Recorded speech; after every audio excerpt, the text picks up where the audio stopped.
"Pack your bags, mother. You're no longer welcome in this house." Those were the words that shattered my world.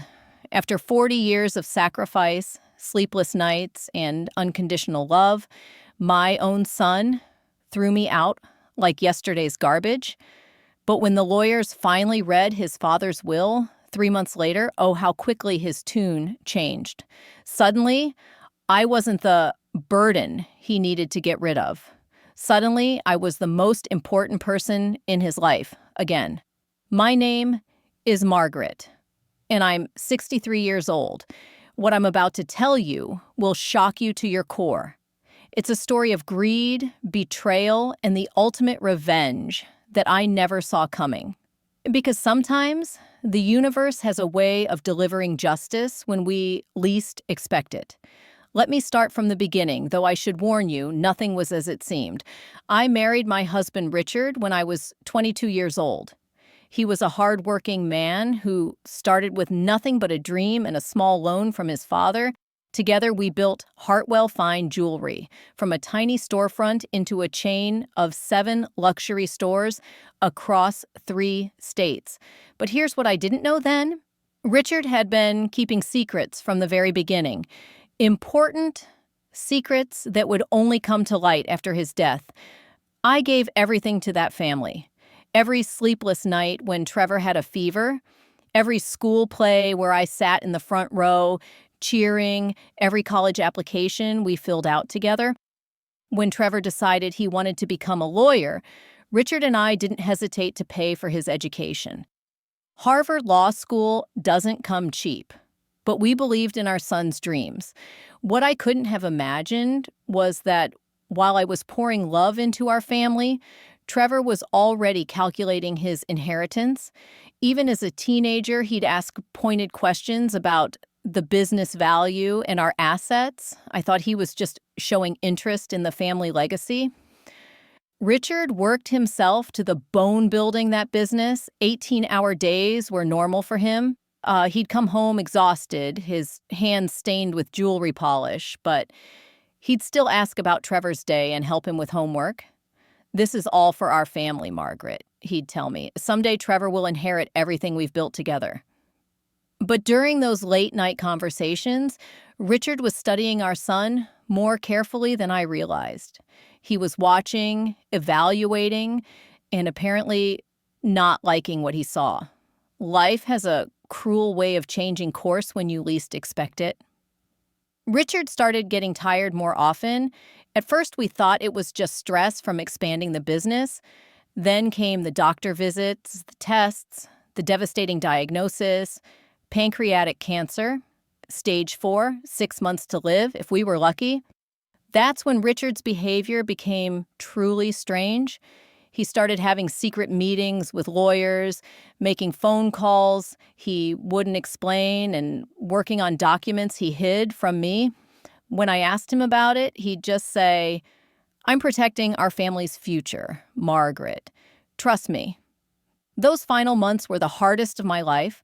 I became Richard's full-time caregiver while still trying to support Trevor, who had just started his own law practice. But Trevor's visits became increasingly brief and focused on one topic. When would Richard update his will? The question made my skin crawl, but Richard would just smile mysteriously. Richard passed away on a cold November morning, holding my hand. Trevor seemed devastated at the funeral, crying harder than I'd ever seen him cry. The whole community came to pay their respects. But something felt off about Trevor's grief. It seemed almost theatrical, performed for an audience. Within hours of the funeral, Trevor was asking about accessing Richard's safe and reviewing the will. "We need to handle Dad's affairs quickly, Mom," he said. "The business can't run itself." But when we met with the lawyer, we were told that Richard had requested a 3-month delay before the final will reading. Trevor's face darkened with rage. Things started changing almost immediately after that meeting. Trevor began questioning every decision I made about the business. "Mom, you don't understand the jewelry industry like Dad did," he'd say. Maybe it's time to consider selling before you run everything into the ground. But I'd been involved in operations for 40 years. Why was he suddenly treating me like an incompetent stranger? Then Trevor brought home his new girlfriend, Stephanie. She was everything I wasn't. Young, ambitious, and apparently convinced that I was standing in the way of their future. From the moment she walked into our house, I could feel her calculating gaze, measuring the value of everything around her. But it was the way she looked at me that sent chills down my spine, not with dislike or even indifference, but with the cold assessment of someone evaluating a problem that needed to be solved. Your mother seems to be struggling since your father died, I overheard Stephanie telling Trevor one evening. Maybe she needs professional care. I've heard about some wonderful assisted living facilities.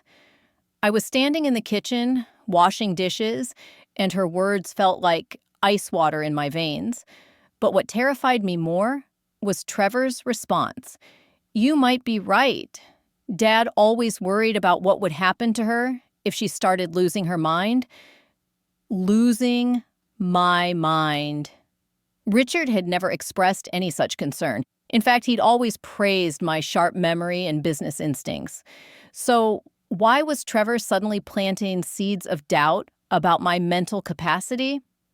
The pressure intensified after they got married 6 months later. It was a small ceremony that felt more like a business transaction than a celebration of love. But I noticed something disturbing during the reception. Trevor and Stephanie spent most of their time talking to Richard's business associates, asking detailed questions about the company's value and future prospects. Stephanie immediately moved into our family home, and suddenly I felt like a stranger in the house I'd called home for 40 years.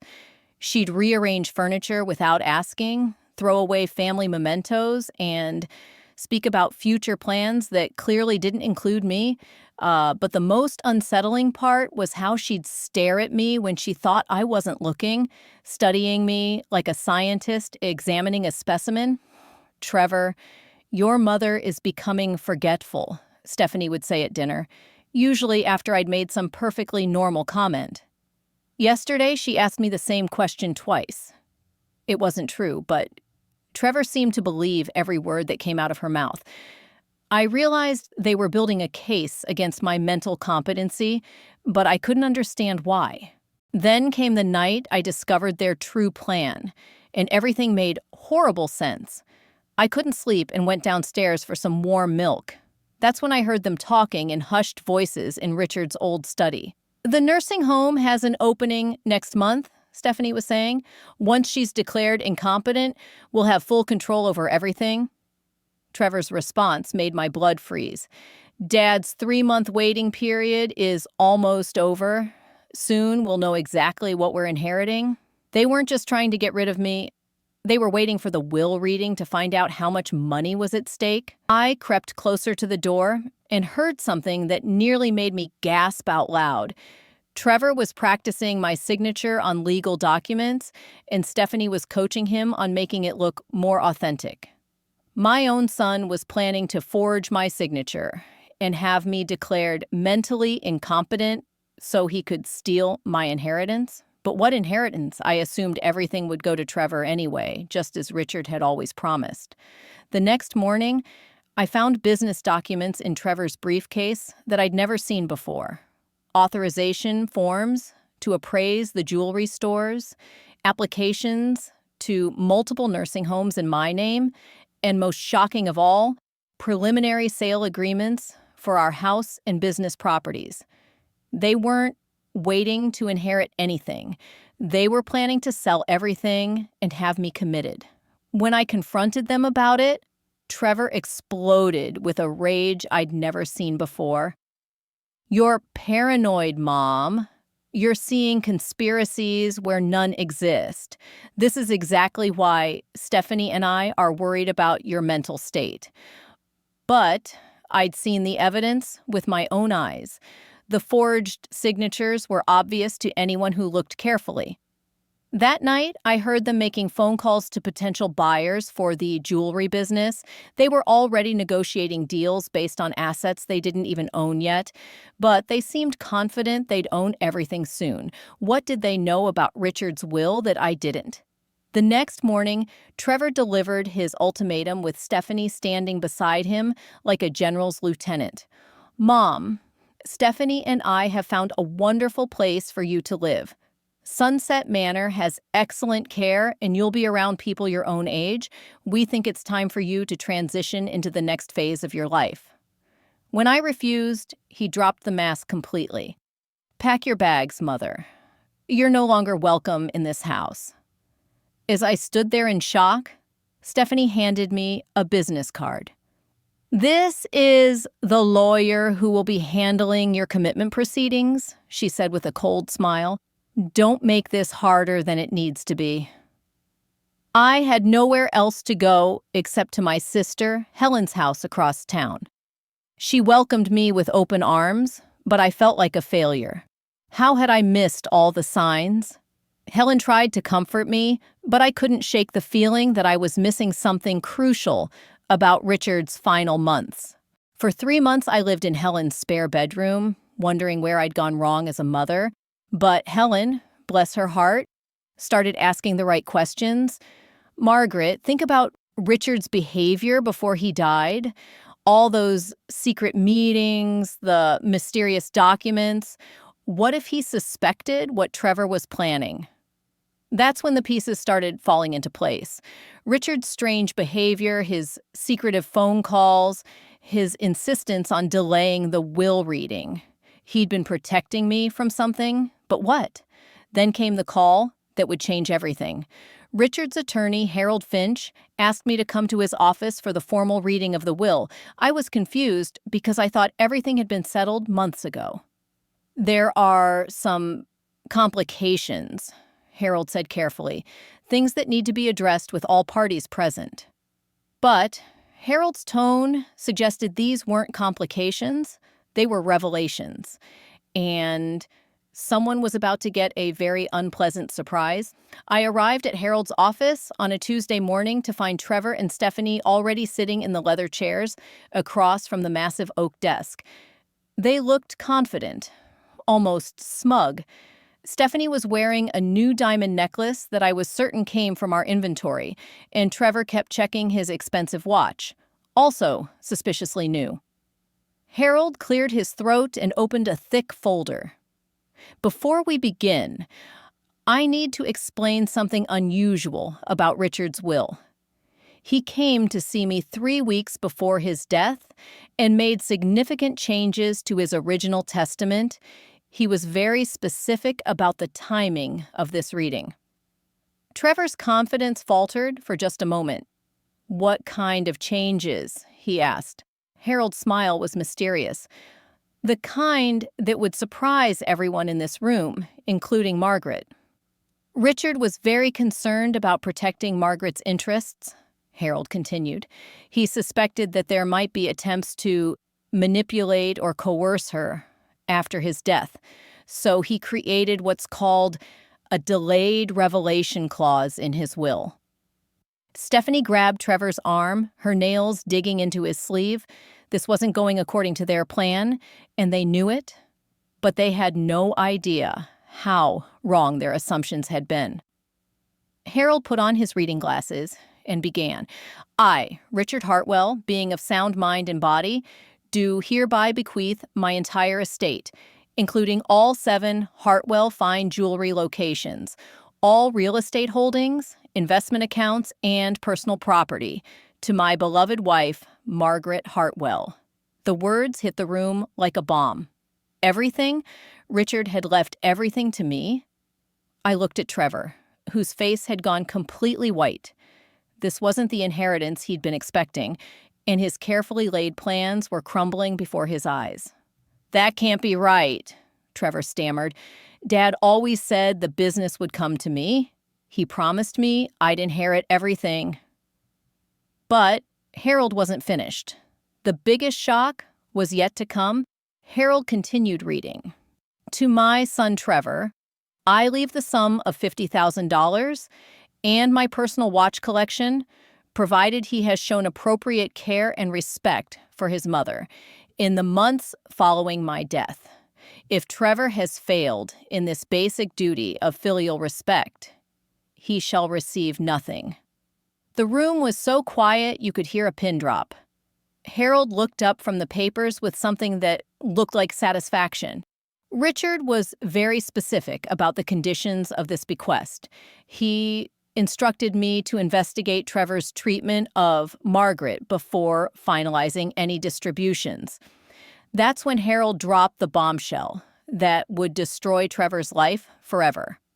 "I've been monitoring the situation for the past 3 months, as Richard requested. I'm aware of the forged signatures, the attempts to declare Margaret mentally incompetent, and the plans to sell the business without her consent." Trevor jumped out of his chair like he'd been electrocuted. "This is ridiculous. You can't prove any of that." But Harold was prepared for this reaction. He pulled out a stack of documents that made Trevor's face turn ashen. "Your father suspected this might happen," Harold said calmly. "He hired a private investigator to document everything. We have recordings of your phone conversations with potential buyers, photographs of you practicing Margaret's signature, and testimony from the nursing home staff about your attempts to have her committed." Richard had been 3 steps ahead of his own son. While Trevor thought he was manipulating a grieving widow, Richard had been building an airtight case against him from beyond the grave. The man I'd loved for 40 years had protected me in ways I'd never imagined. Stephanie was furious, but her anger revealed something even more sinister. This is manipulation from beyond the grave. Richard was obviously not in his right mind when he wrote this will. We'll contest it in court. But Harold had anticipated this too. Richard underwent extensive psychological evaluation before making these changes. 3 independent doctors certified his mental competency. This will is ironclad. Then Harold delivered the final devastating blow. "Oh, and Stephanie, we also have recordings of you discussing plans to divorce Trevor as soon as the inheritance was secured. Your marriage appears to have been fraudulent from the beginning." The color drained from both their faces as they realized the full extent of Richard's investigation. He hadn't just protected his assets, he'd exposed their entire scheme and left them with nothing but legal troubles and shattered reputations. The full extent of their betrayal came to light over the following weeks, and it was worse than I'd ever imagined. Trevor had been systematically stealing from the business for months, believing he'd inherit it anyway. He'd taken jewelry from our inventory to give to Stephanie, sold pieces under the table to fund their wedding, and even forged my signature on loan applications using the business as collateral. But the most shocking revelation was that Stephanie had been married twice before to older men who died under suspicious circumstances. Richard's private investigator had uncovered her entire criminal history, including insurance fraud and elder abuse charges that had been quietly settled out of court. When the State Bar Association learned about the forgery and fraud, Trevor's law license was suspended pending a full investigation. His legal career was effectively over. Stephanie, faced with the prospect of being married to a disgraced former lawyer with no income and massive legal bills, filed for divorce within 2 weeks. I moved back into my home, which had always been mine anyway. The locks had been changed, so I had the pleasure of calling a locksmith while Trevor and Stephanie watched helplessly from the driveway. Everything they'd rearranged, I put back exactly where it belonged. Every family photo they'd hidden away, I returned to its place of honor. But the sweetest revenge was watching their carefully constructed lies fall apart. The nursing home administrators testified about Trevor's attempts to have me committed based on falsified medical records. The business partners he'd approached about selling testified about his fraudulent claims of ownership. Even their wedding guests came forward with stories about Stephanie's inappropriate questions about our family wealth. The jewelry business flourished under my direct management. Our employees were relieved to have stable leadership again, and our customers appreciated the return to the personal service that had always been our hallmark. Within 6 months, profits were higher than they'd been in years. Trevor tried to reconcile, of course, but his desperation was pathetic. When his divorce was finalized and his legal troubles mounted, he came knocking on my door with tears in his eyes and apologies on his lips. "Mom, I made terrible mistakes. I was influenced by Stephanie, blinded by greed. Can you ever forgive me?" I looked at my son, this man I'd raised but no longer recognized, standing on the porch of the home he'd banished me from. "Trevor," I said quietly, "forgiveness doesn't mean forgetting. It doesn't mean pretending that betrayal never happened. You had a choice between respecting your mother and chasing money, and you chose money. Now you have to live with the consequences of that choice." But here's the twist that even I didn't see coming. Trevor's troubles were just beginning. The private investigator Richard had hired discovered that Trevor had been embezzling from his law firm's client accounts to fund his lifestyle with Stephanie. When that came to light, criminal charges were filed, and Trevor faced the possibility of prison time. The hardest part wasn't losing the money or the business. It was losing the son I thought I'd raised. But I learned something important through this devastating experience. Sometimes the people who hurt us most are the ones we love most deeply. And sometimes that hurt reveals truths we need to face. At 63, I discovered strengths I didn't know I possessed. I'd spent so much of my life defining myself through my roles as wife and mother that I'd forgotten who Margaret was as an individual. Running the business on my own, making decisions without constantly seeking approval, standing up to people who tried to intimidate me, these experiences revealed a resilience and confidence I'd buried under decades of self-sacrifice. Richard's final gift wasn't just the inheritance, it was the opportunity to reclaim my own power. He knew that grief makes us vulnerable, and he protected me from that vulnerability in the only way he could. He gave me the tools to stand up for myself when I was too heartbroken to fight back on my own. Today, Hartwell Fine Jewelry continues to thrive, but with a new mission. I've started a foundation that helps other elderly people who are being financially abused by their families. Richard's investigation techniques have become a blueprint for protecting vulnerable seniors from predatory relatives. The greatest lesson from this experience is that our worth isn't determined by how others treat us. It's determined by how we treat ourselves. When we demand respect, we receive it. When we accept less than we deserve, that's exactly what we get. If you're listening to this story and recognizing your own situation, please know that it's never too late to stand up for yourself.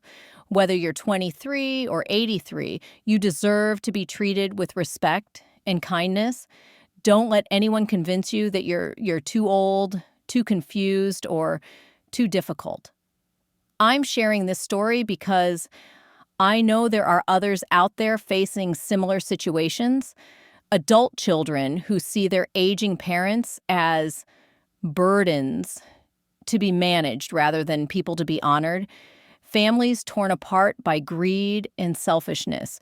Women who've given everything to their families only to be discarded when they're no longer considered useful. To those women, I say this: you are not disposable. Your years of sacrifice and love have value beyond measure. Don't let anyone convince you otherwise. Stand up for yourself, protect your interests, and never apologize for demanding the respect you've earned through a lifetime of giving. And if this story resonates with you, If you've experienced similar betrayals or witnessed them in your community, please share it with others. Too many people suffer in silence, ashamed to admit that their own family members have mistreated them. But shame belongs to the betrayers, not the betrayed. Remember, every time you share a story like mine, you're telling someone else that they're not alone. You're giving voice to experiences that too often remain hidden behind closed doors. You're helping to build a world where family means love and protection, not exploitation and abandonment. The jewelry business that Richard and I built together continues to sparkle, just like the love we shared for 40 years. That love couldn't be stolen by greed or destroyed by betrayal. It lives on in every customer we serve, every employee we support, and every act of kindness we extend to our community. Sometimes the greatest revenge is simply living well, standing tall, and refusing to be diminished by those who tried to break us. That's exactly what I intend to do for whatever years I have left. And trust me, I have many good years ahead of me.